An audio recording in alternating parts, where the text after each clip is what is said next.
Hello friends, my name is Marines, and today I'll be wrapping up the next bunch of books that I've read.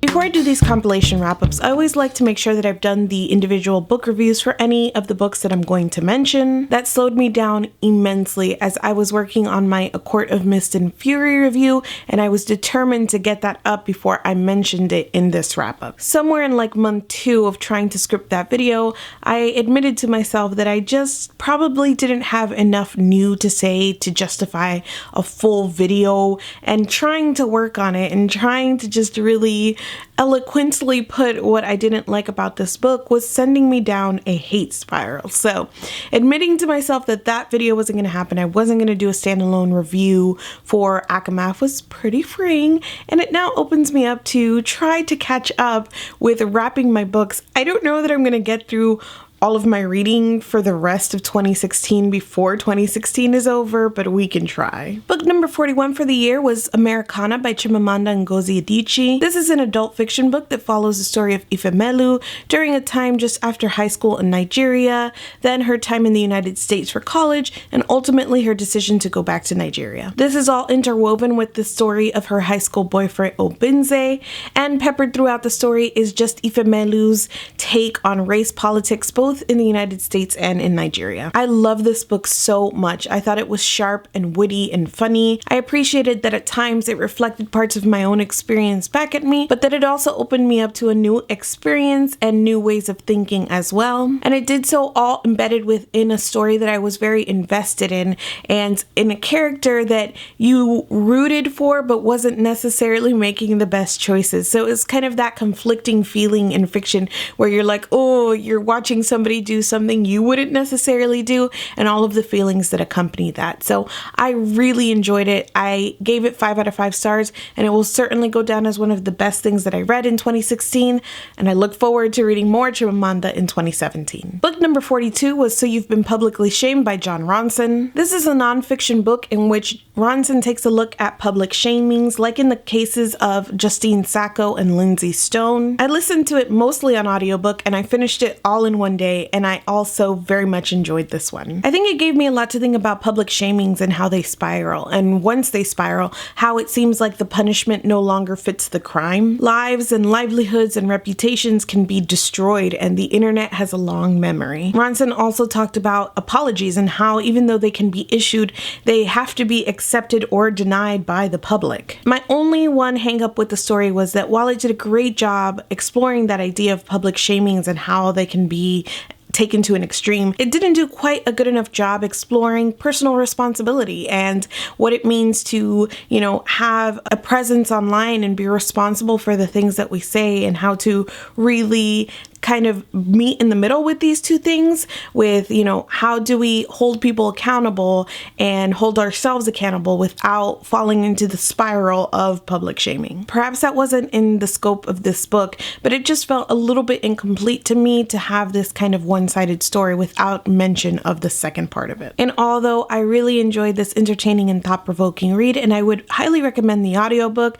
because I thought that moved along very quickly, and it was great to hear him read it. I gave this 4 out of 5 stars. Book 43 was A Court of Mist and Fury by Sarah J. Maas. Okay guys, I did a full review on the first book in the series, which I pretty thoroughly hated. I end that video by saying that I was pretty sure that I would never give this second book a try, because if they made Reese a part of the love triangle, that I would probably explode or something. Ha ha ha.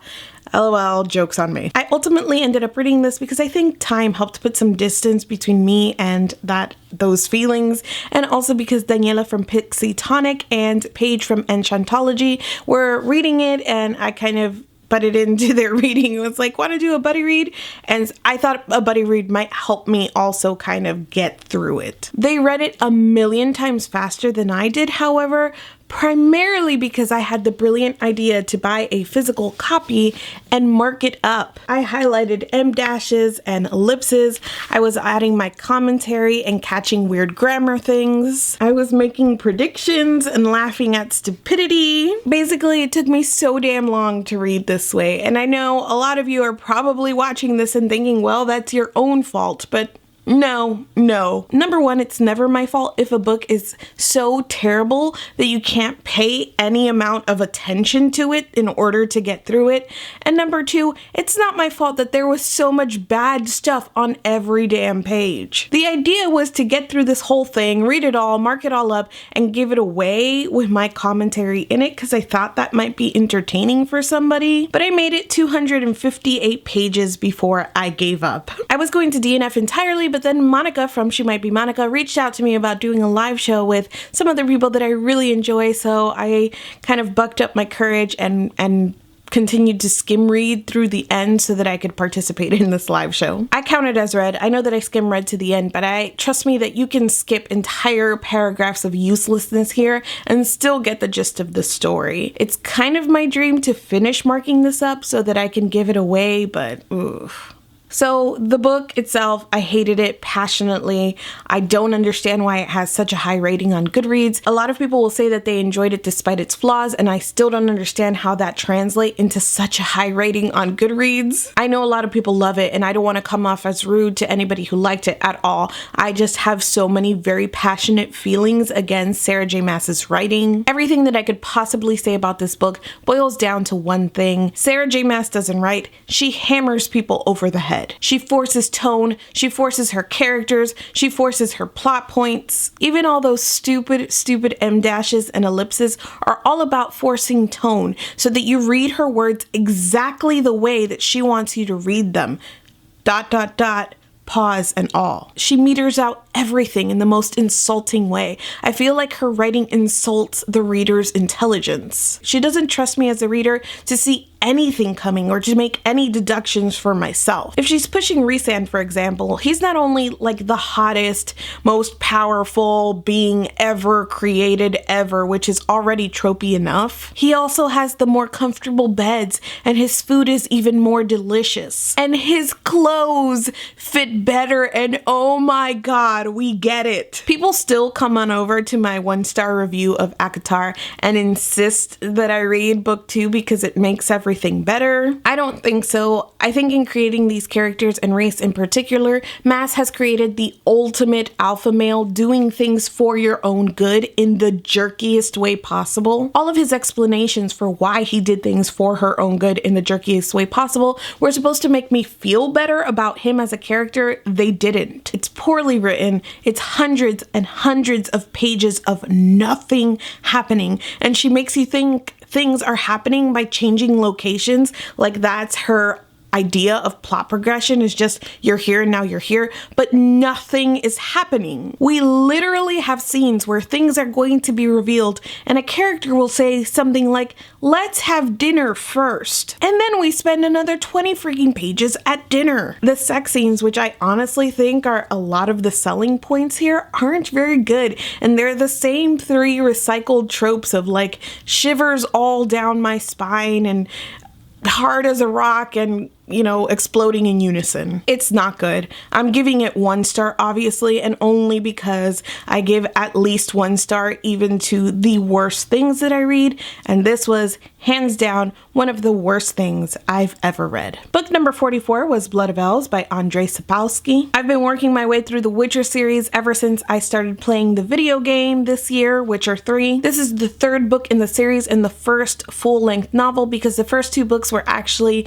collections of short stories about Geralt. I've been immensely enjoying the series both in book and video game format. In book format, I'm enjoying it even though it comes off as a little bit dated, specifically in its treatment of women. Here in this 3rd book, I liked following the single story, but I was pretty bummed out that we don't get a lot of fighting monsters in this one, and we only read from Geralt's point of view for a limited portion of the story. The highlight was absolutely the relationship between Ciri and Geralt that we see developing throughout this book. There's a scene towards the end of the book that absolutely just melted my heart, and these 2 are my precious babies. I gave this 4 out of 5 stars. Book number 45 was The Soul of an Octopus by Cy Montgomery. This is another nonfiction book that I mostly listen to on audiobook. Cy Montgomery tells us a little bit about her experience interacting with and learning about octopus. In between exploring the wonders of this creature, she also talks a lot about consciousness and what it means to be alive and to reason. Plus, she peppers the story with people she meets at the aquarium and on other adventures,